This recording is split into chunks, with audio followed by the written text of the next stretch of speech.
ज्योति कार्यक्रम में आपका स्वागत है। ओम शांति। सारे विश्व में एकमात्र ग्रंथ श्रीमद् भगवद गीता है जिसमें भगवानुवाच है, स्वयं भगवान के महावाक्य हैं।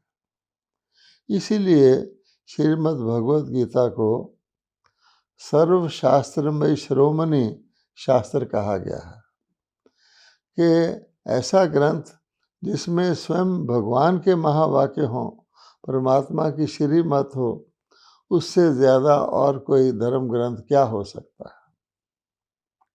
भगवद गीता को जब खोलते हैं तो उसमें शुरू में ही कहा गया है कि इसमें भगवान के ऐसे श्रेष्ठ महावाक्य हैं जो नर को श्री नारायण, नारी को श्री लक्ष्मी, मनुष्य को देवता बना देते हैं। और इस अमर गीता ज्ञान को प्राप्त होने के बाद अन्य किसी भी प्रकार के ज्ञान की आवश्यकता ही नहीं रहती। ये साफ साफ कहा गया है कि जैसे एक बहुत बड़े जल आशय जैसे समुद्र होता है, उसको पाने के बाद छोटे छोटे जलाशयों जैसे टुबके, तालाब इत्यादि की आवश्यकता नहीं रहती, उसी प्रकार से श्रीमद् भगवद गीता के ज्ञान के बाद अन्य किसी ज्ञान की आवश्यकता नहीं है। अच्छा, अब देखिए, कहा तो ये गया है और सचमुच भगवानुवाच का भगवद गीता शास्त्र अद्वितीय है। ये बहुत प्रचलित भी है और हम जानते हैं कि केवल गीता में ही आध्यात्मिक ज्ञान दिया गया है। आध्यात्मिक ज्ञान के अतिरिक्त भगवद गीता में कुछ है ही नहीं है। परंतु क्या बात है कि ऐसा सर्वश्रेष्ठ शास्त्र होते हुए भारत भगवान की अवतरण भूमि यानी भगवान की जन्मभूमि होते हुए इस भारत को गॉड्स ओन लैंड कहा गया है कि अन्य किसी भी दुनिया के देश में चले जाएंगे तो वहाँ आध्यात्मिकता इतनी श्रेष्ठता कहीं नहीं पाई गई। लोग भारत को कहते हैं प्राचीन भारत विश्व गुरु था।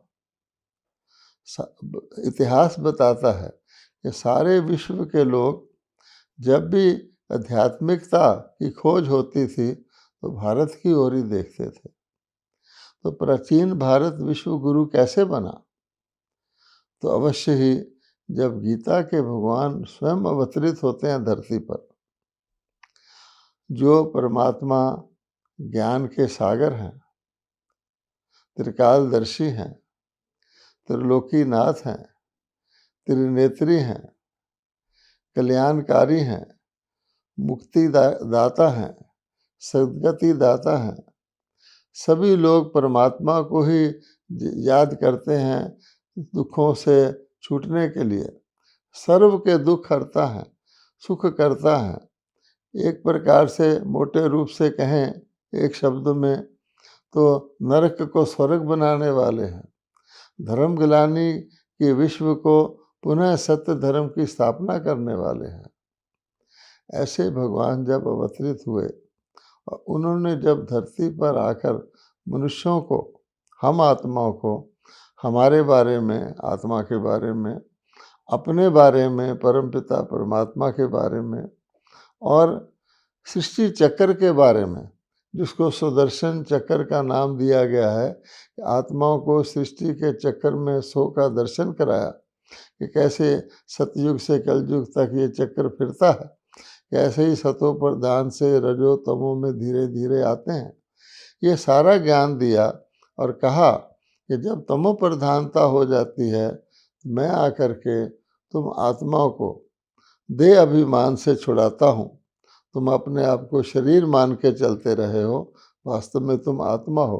और आत्मा परमात्मा के साथ योग लगाए, जिसको मन मना भव कहा गया भगवद गीता में, या माम एकम शरणम व्रज किया कहा गया है कि मन को मेरे में लगाओ, मेरी शरण में आओ। तो भगवान कहते हैं कि मैं ना केवल तुम्हें सब पापों से मुक्त कर दूंगा, परंतु सारे विश्व को सब पापों से मुक्त करके उसको नरक से स्वर्ग बना दूंगा, ताकि तुम पुण्य आत्मा, पावन आत्मा बनकर उस नए विश्व में जा सको। अब ऐसे भगवान ने ऐसी सृष्टि बनाई थी, और जो ज्ञान परमात्मा ने दिया था, उसके आधार पर तो सचमुच ही दुनिया में सतयुग की स्थापना हुई थी। परंतु ये जो श्रीमद् भगवत गीता ग्रंथ है, इससे वो कार्य नहीं होता। कोई व्यक्ति कितनी बार भी भगवत गीता को पढ़ ले, तो उसमें ऐसा नहीं उसमें लिखा हुआ जिससे कोई व्यक्ति मनुष्य से देवता बन जाए, क्योंकि ये धर्म की स्थापना शास्त्रों से नहीं होती है। धर्म की स्थापना के शास्त्र बनते हैं।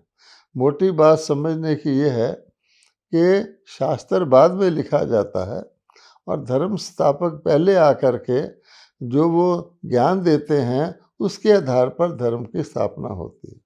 तो हम इसलिए इस बात पर चर्चा कर रहे हैं कि लोग सोचते होंगे कि जब श्रीमद् भगवत गीता की इतनी महिमा है, श्रीमद् भगवत गीता की कहा जाता है ट्रांसलेशन दुनिया में सबसे ज़्यादा भाषाओं में हुई है। श्रीमद् भगवत गीता पर सबसे ज़्यादा टीकाएँ लिखी गई हैं, और आज भी श्रीमद् भगवत गीता पर लोग टीका लिख रहे हैं, अर्थात उसके अंदर जो कुछ वर्णन है उसको अपने अपने ढंग से एक्सप्लेन कर रहे हैं। आज भी गीता पर टीकाएँ लिखी जा रही हैं, हज़ारों की संख्या में गीता पर टीकाएँ हैं। परंतु फिर भी सोचने की बात है कि जब इतना इसका महत्व है और कहा गया कि इसमें सर्वश्रेष्ठ ईश्वरीय ज्ञान है, तो सारे भारतवासियों को क्यों नहीं गीता को ही अपना धर्मशास्त्र मानना चाहिए। सारे भारतवासी तो क्या, सारे विश्व के लोगों को ही क्यों नहीं गीता में दिए हुए ज्ञान को अपनाना चाहिए, क्योंकि परमात्मा तो सारे विश्व की आत्माओं का पिता है। फिर अन्य अन्य धर्म वाले अपने अपने धर्म के ग्रंथों को ही मानते हैं, और भारतवासियों का तो ये हाल है, भारतवासियों से पूछा जाए कि आप हमारा धर्म ग्रंथ कौन सा है भाई, तो ये कहते हैं हमारा एक धर्म ग्रंथ नहीं है, हमारे तो अनेक वेद, पुराण, उपनिषद, गीता, भागवत, महाभारत, रामायण अनेक ग्रंथ हैं। अब वो तो समझते हैं कि हम अपनी बड़ाई कर रहे हैं, हम अपने भारत की महिमा कर रहे हैं, हम अपने धर्म की महिमा कर रहे हैं। लेकिन अगर थोड़ा न्यूट्रल होकर सोचा जाए, निष्पक्ष होकर, कि गीता के होते हुए अगर हम अन्य शास्त्रों को भी पढ़ रहे हैं, तो क्या ये गीता का निरादर नहीं है? क्या ये गीता के भगवान का निरादर नहीं है? क्या वजह है, क्या कारण है कि मनुष्य गीता के श्रेष्ठ ज्ञान के बाद भी उनको अन्य शास्त्र पढ़ने की आवश्यकता पड़ती है, और आज भी वो भगवान को ढूंढ रहे हैं। और ये हालत हो गई है कि गीता के भगवान ने तो आके गीता ज्ञान दिया, और हमारे ऋषि मुनियों ने भी द्वापर युग में जब रजोगुण था, तो भगवान की खोज करके कहा कि भगवान का परिचय स्वयं भगवान ही दे सकते हैं, और भगवान ही देते हैं। मनुष्य आत्माएं अपनी समझ से परमात्मा के बारे में नहीं जान सकती, क्योंकि परमात्मा सर्वज्ञ है, मनुष्य आत्माएं अल्पज्ञ हैं। गीता में भी लिखा हुआ है कि मनुष्य आत्मा तो अपने भी, हम हर एक आत्मा अपने ही अगले और पिछले जन्म को भी नहीं जानते, तो हम सृष्टि का ज्ञान कैसे जानेंगे। लेकिन क्या ये आश्चर्य की बात नहीं कि आज भारतवासी, जबकि बुद्धियाँ सतों से रजो, रजो से तमो प्रधान हो गई हैं, कलयुग को तमोगुण प्रधानता का युग कहा जाता है। यहाँ बुद्धियों में सात्विकता रही ही नहीं, सात्विक चीज़ों को पसंद ही नहीं लोग करते, ना उनको समझ पाते हैं। तो आज के दिन में हमने क्या किया कि गीता के भगवान को तो छोड़ो, शास्त्रों को तो छोड़ो, आज मनुष्यों ने अपने आप को भगवान कहना शुरू कर दिया। शिवो हम आपने सुना होगा, बहुत से लोग अपने को ही भगवान कहते हैं। आप सोचिए ये कितना बड़ा भगवान का निरादर है क्या तुम परमात्मा हो? क्या शरीरधारी मृत्यु को प्राप्त होने वाला व्यक्ति परमात्मा हो सकता है? और दूसरी इस प्रकार की एक और प्रचलित बहुत गलत मान्यता जो गीता का भी निरादर करती है, गीता के भगवान का भी निरादर करती है, जिसको कहा जाए कि मनुष्य ने अपने पांव पर कुल्हाड़ी मार ली है, मनुष्य जिस डाली पे बैठा उसी को काट चुका है। वो है परमात्मा सर्वव्यापी है, सब जगह परमात्मा ही परमात्मा है। अब इससे बड़ी समझदारी तो नहीं हो सकती। अगर कोई निष्पक्ष होकर गौर से बैठ के सोचे कि हमने परमात्मा को जान भी लिया कि परमात्मा सब जगह है, फिर भी हम परमात्मा को ढूंढ रहे हैं। हमें परमात्मा को जान भी लिया कि परमात्मा सब में है, फिर भी हम परमात्मा से जो प्राप्ति होनी चाहिए वो हमें नहीं है। हमने जान भी लिया परमात्मा सब जगह है। अगर परमात्मा सर्वव्यापी होते तो चारों तरफ ये लड़ाई झगड़ा विकार गंदगी ये होता। जो चीज़ जहाँ होती है उसके गुण वहाँ पर होते हैं। अब परमात्मा के गुण तो परमात्मा प्रेम के सागर हैं। आज दुनिया में घृणा ही घृणा है। परमात्मा ज्ञान के सागर हैं।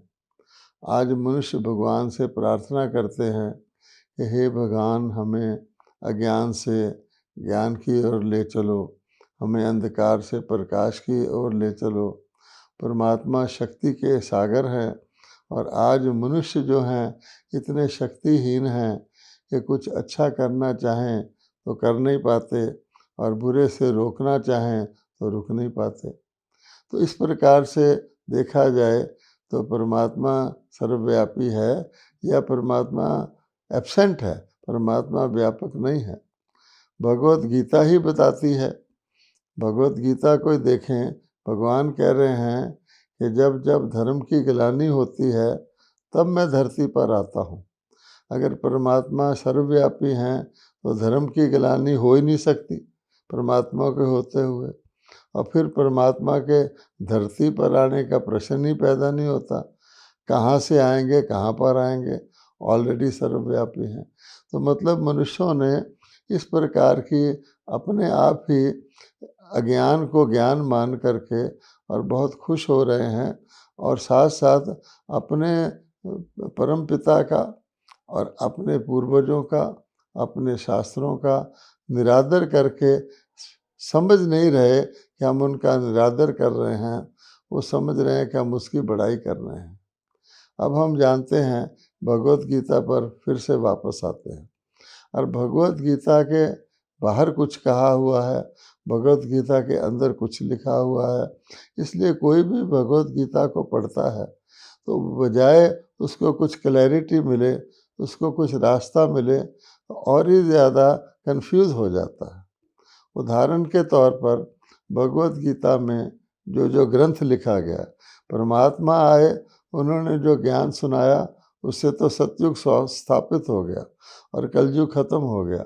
लेकिन भगवत गीता ग्रंथ में क्या लिखा हुआ है कि परमात्मा बीच में आए।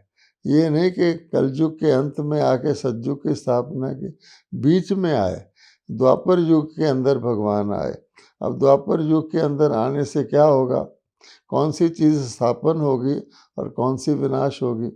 द्वापर के बाद तो कलयुग आता है, तो भगवान ने द्वापर युग में आकर गीता सुनाकर क्या कलयुग स्थापित कर दिया, ये भी सोचने की बात है। दूसरी बात, परमात्मा, फिर वो कहते हैं परमात्मा श्री कृष्ण जी के शरीर में आए थे। अब भगवान कहते हैं कि श्री कृष्ण तो सतयुगी देवता हैं। श्री कृष्ण 16 कला संपूर्ण है। श्री कृष्ण का तो जन्म भी दिखाया जाता है कि विनाश के बाद पीपल के पत्ते पर सागर के अंदर तैरते हुए आ रहे हैं बच्चे के रूप में, अर्थात वो आने वाले नए सतयुग का दुनिया का पहला पत्ता है कल्प वृक्ष का। लेकिन उनको फिर वो द्वापर युग में बता दिया कि कंस की जेल में पैदा हुए। अब कोई सोच सकता है कि क्या कृष्ण सतयुग में पैदा हुए या द्वापर में पैदा हुए? क्या श्री कृष्ण के दो जन्म होते हैं क्या? अगर होते हैं तो कौन सा वाला सही है? क्या वो द्वापर युग में आएंगे 16 कला संपूर्ण देवता, या वो सतयुग की आद में आएंगे? और परमात्मा कहते हैं मैं तो जन्म लेता ही नहीं, मैं तो अवतार लेता हूँ। तो श्री कृष्ण ने तो जन्म लिया था, तो जन्म लेने वाले देवता, तो देवताओं की महिमा अपनी है। परमात्मा कहते हैं मेरी महिमा न्यारी है, मनुष्यों से भी न्यारी है, देवताओं से भी न्यारी है। मेरी गतमत भी न्यारी है, श्रीमत दे, मेरी श्रीमत ज्ञान देने की मत, सदगति करने की मत भी न्यारी है। इसी प्रकार से आप देखेंगे कि परमात्मा के तो 3 कर्तव्य बताए गए हैं कि परमात्मा आकर नई दुनिया की स्थापना करते हैं, पुरानी दुनिया का विनाश करवाते हैं और नई दुनिया की पालना करवाते हैं।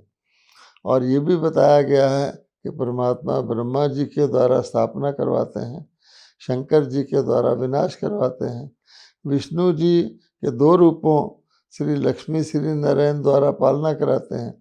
अगर श्री कृष्ण को गीता का भगवान मान लिया जाए तो क्या श्री कृष्ण ही स्थापना करते हैं, वही पालना करते हैं, वही विनाश करते हैं? ये भी बात समझ में नहीं आती। फिर गीता खोलिए, पहले पहले आदमी लिखा हुआ है, तमेव माता च पिता तमेव। हे परमात्मा, तुम ही हमारे माता पिता हो। तो क्या श्री कृष्ण को कोई माता पिता कहेंगे? श्री कृष्ण को तो बालक के रूप में दिखाया जाता है, तो किसी और माता पिता के लिए है कि परम पिता परमात्मा निराकार जब धरती पर आते हैं तो ब्रह्मा जी को के मुख द्वारा ज्ञान सुनाते हैं। तो ब्रह्मा को एक प्रकार से शारीरिक तौर पे जगत पिता कहा गया है, तो ये भी दुनिया वाले नहीं जानते हैं। अगर देखना हो कि गीता का भगवान कौन है और किस कारण से हम भगवत गीता के होते हुए भी, भगवत गीता पढ़ते हुए भी हम द्वापर से कलयुग, कलयुग से घोर कलयुग की तरफ जा रहे हैं, ज्ञान से अति अज्ञान की तरफ पहुंच गए हैं, तो उसका कारण आपको भगवत गीता में ही मिल जाएगा। भगवत गीता में भगवान कहते हैं, आप गौर से सुनिए, भगवत गीता में भगवान कहते हैं कि कल्प के आदि में ब्रह्मा जी के द्वारा प्रजा सहित एक यज्ञ रचा जाता है। उस यज्ञ से देवता उन्नत होते हैं और वृद्धि को पाते हैं। ये सारा सार है परमपिता परमात्मा कब आए, किस रूप में आए, उन्होंने आकर क्या कर्तव्य किया और उससे क्या प्राप्ति हुई। फिर से सुनिए, आप कोई भी व्यक्ति गीता को खोलकर 3रा अध्याय दे सकता है। कल्प के आदि में ब्रह्मा जी के द्वारा प्रजा सहित एक यज्ञ रचा जाता है, जिससे देवता उन्नत होते हैं और वृद्धि को पाते हैं। पहली बात, इससे भगवान कहते हैं देवता कब उन्नत हुए, कि देवताओं का जन्म कब हुआ, उसके बाद देवता बढ़े कब, वृद्धि को कब पाए। तो परमात्मा कहते हैं कल्प के आदि में। अब कल्प का आदि किसको कहते हैं? कि सारे सृष्टि का चक्र है जो सतयुग, त्रेता, द्वापर और कलयुग का, उस सारे चक्र को मिला करके चारों युगों को एक कल्प कहते हैं। और कल्प की आदि का मतलब होता है सतयुग की आदि। तो सतयुग की आदि में परमात्मा ब्रह्मा जी के द्वारा, साफ साफ लिखा हुआ, प्रजापिता ब्रह्मा के द्वारा प्रजा रचकर। यहाँ ये भी नोट करने की बात है कि एक ब्रह्मा को आकाश में भी दिखाते हैं सूक्ष्म रूप में, लेकिन प्रजा तो इस धरती पर रची जाएगी। तो यज्ञ कौन सा है, ये भी गीता में लिखा हुआ है कि ये कोई द्रव्य यज्ञ नहीं है, ये कोई स्थूल यज्ञ नहीं है, ये ज्ञान यज्ञ है। ज्ञान यज्ञ सबसे श्रेष्ठ है। तो गीता परमात्मा ब्रह्मा द्वारा ज्ञान यज्ञ क्या अर्थ निकलता है कि परमात्मा ब्रह्मा जी के द्वारा ही अपना ईश्वरीय ज्ञान सिखाते हैं, ईश्वरीय योग सिखाते हैं, और उस यज्ञ से देवता उन्नत होते हैं। अब ऐसे नहीं कोई अग्नि का यज्ञ था जिसमें से देवता निकल आए, नहीं। उस ज्ञान यज्ञ से मनुष्य जो कलयुग के अंत में होते हैं वो ज्ञान सुन करके ब्राह्मण बनते हैं। आप जानते हैं यज्ञ को ब्राह्मण ही रचते हैं। ये वाले ब्राह्मण नहीं जो आजकल जात पात के हैं, लेकिन ब्रह्मा जी के मुख से ब्राह्मण निकले थे सच्चे, ये भी कहा गया है। वो ये रचकर जो ब्राह्मण बनते हैं वही फिर जाकर सतयुग में देवता बनते हैं। अब ये बात तो समझ में आती है कि ब्राह्मण बनते हैं और देवता बनते हैं। इसके बारे में एक और भी कथा आती है कि शिव की जटा से गंगा निकली थी, जिसे भागीरथ शंख बजाते हुए भारत में लाए थे। शिव हो गए परमात्मा और उनकी जटा से गंगा का मतलब है ज्ञान की गंगा, कोई पानी की गंगा तो बात नहीं है। और फिर भागीरथ कौन है?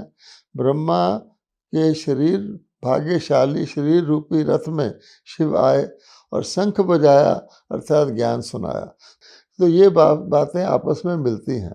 अब भगवान कहते हैं कि उस बात को तो हमने देख लिया सब लोगों ने कि हम द्वापर युग से गीता पढ़ते आए हैं, गीता पढ़ते ही आए हैं, और फिर भी किसी व्यक्ति ने ये नहीं आकर कहा कि हाँ इससे हमें कोई ज्ञान मिलता है, इससे कोई हम नर से नारायण बन सकते हैं।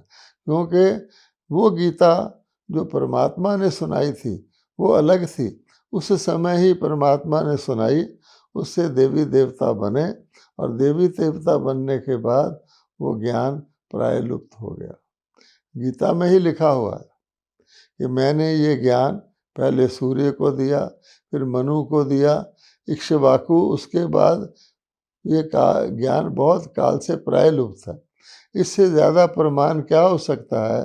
गीता का शास्त्र ही कह रहा है कि जो ज्ञान भगवान ने सुनाया उससे सूर्यवंशी सतयुगी घराना रचा गया, देवी देवताओं का, श्री लक्ष्मी श्री नारायण की राजधानियाँ चली।